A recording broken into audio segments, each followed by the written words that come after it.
Bonjour. Après avoir la prise en charge de ces malades en réanimation, nous allons voir aujourd'hui un aspect extrêmement particulier, très important, je dirais même fondamental dans l'évolution de ces malades. Nous allons voir le rôle des soins infirmiers pour les malades sous ventilation artificielle. Les infirmiers ont un rôle extrêmement important parce que de ça va dépendre essentiellement l'évolution de ces malades et le pronostic même de ces malades. C'est très important. Je peux résumer ce rôle infirmier en deux rôles essentiels.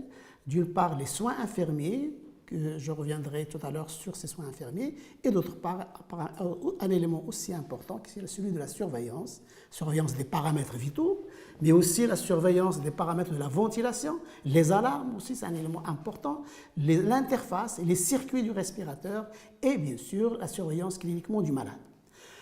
Pour les soins infirmiers, d'abord, ça commence par l'installation du malade. L'installation du malade est fondamentale.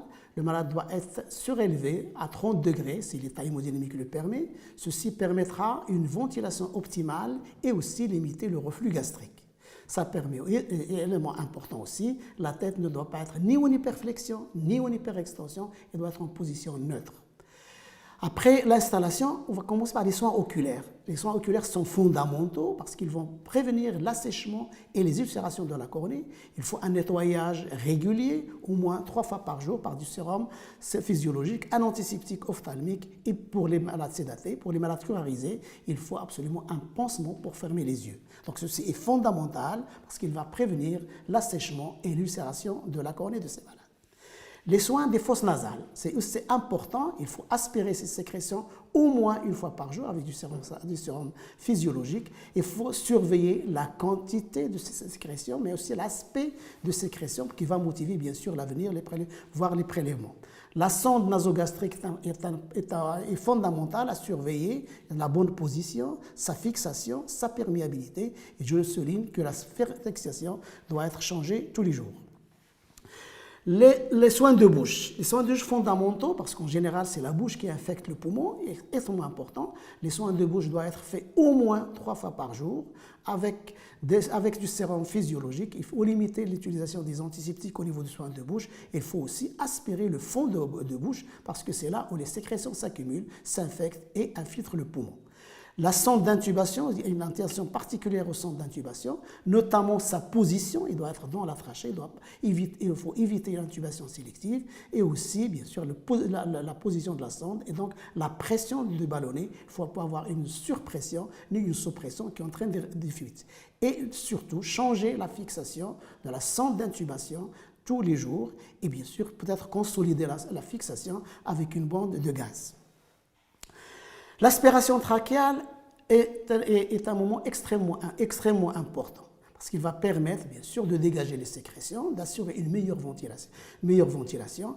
Et la sécrétion peut être programmée toutes les 3 heures, mais aussi à la demande, chaque fois que le patient est désadapté par rapport au respirateur, chaque fois que le malade, bien sûr, tousse, ou chaque fois que les pressions d'insufflation sont élevées, il faut absolument aspirer la trachée.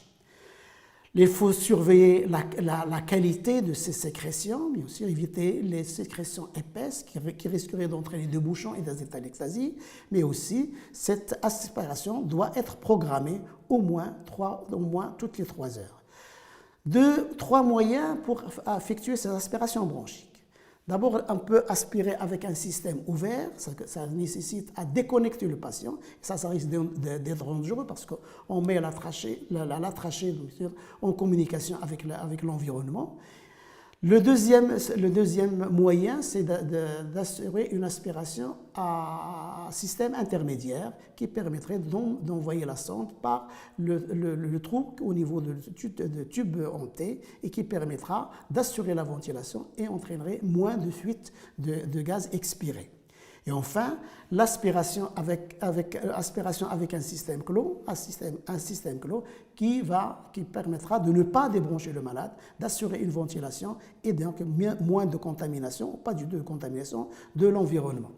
À côté de ces soins d'aspiration, des soins de confort Bien sûr, il faut couvrir le malade, il faut adopter un ton calme, rassurant, éteindre les lumières qui dirigent directement sur le visage du malade, effectuer des manipulations douces et bien sûr s'intéresser à la douleur du malade, une sédation analgésique, bien sûr si les malades ont mal.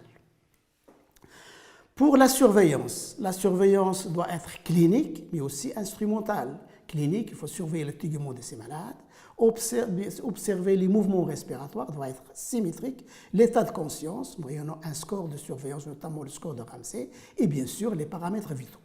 La surveillance instrumentale va surveiller le ventilateur, les connexions, il ne faut pas qu'il y ait de codure au niveau des tuyaux, il ne faut pas qu'il y ait des sécrétions d'eau au niveau des tuyaux de ventilateur, il faut bien sûr que le circuit soit maintenu par un bras articulé pour éviter les codures, mais aussi surveiller les paramètres qu'on avait réglés au niveau de la ventilation.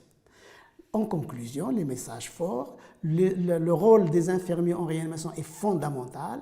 Il va permettre de contrôler le bon fonctionnement de la ventilation mécanique, mais surtout aussi de prévenir les surinfections, prévenir les complications locales. Et bien sûr, il faut souligner ici l'intérêt des consignes qui doivent être écrites pour transmettre les consignes d'une équipe à une autre. Merci beaucoup.